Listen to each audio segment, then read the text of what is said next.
If you have no existing audience, you might just be wondering how to start a podcast with no audience that's going to be successful.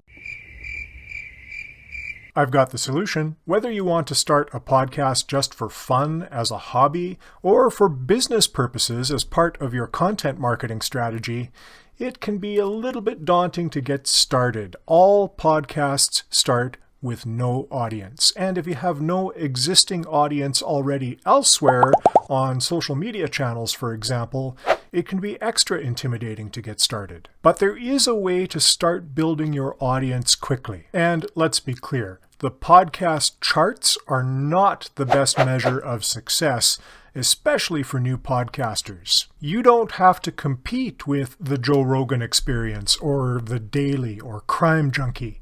You just need to find your specific audience. And the way you do that is by borrowing other people's audiences. How does that work? Well, you were probably going to do this anyway if you were planning to start a podcast.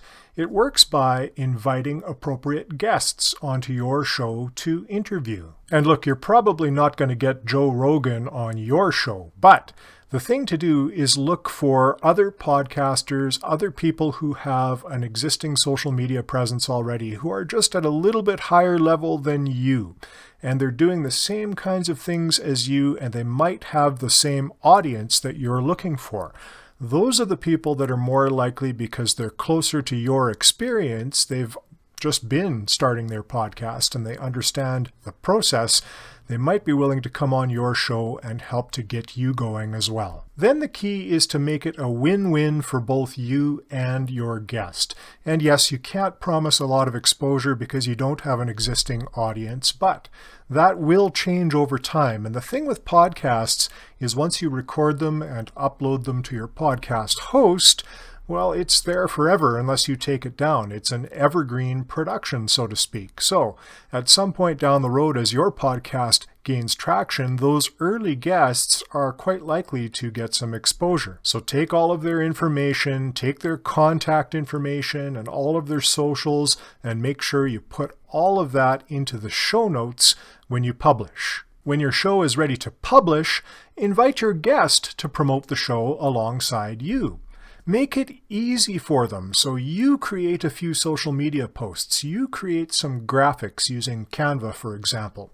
Send all of that to them in advance so that when the show is ready to go, they can promote it to their audience, which makes their audience your audience. And hey, if you are just getting started with podcasting, borrowing other people's audiences is one of the secrets I share in the 7-day podcast quick launch.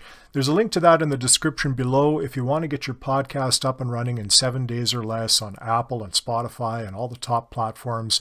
I show you step by step how to do it. It's a fast way to get your first episode up and running. The last tip I have for you is for all of the guests you invite on your show, many of them are likely to have a podcast as well in this age of content marketing. So if they do, ask if you can be a guest on their show.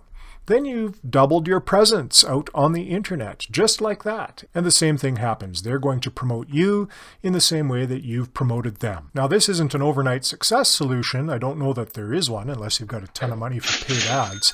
But over time, you will notice that as you keep inviting guests and publishing episodes, each episode will get more plays. As always, I appreciate the likes and the subscriptions. It really is helpful, and I'll see you in the next video. All the best.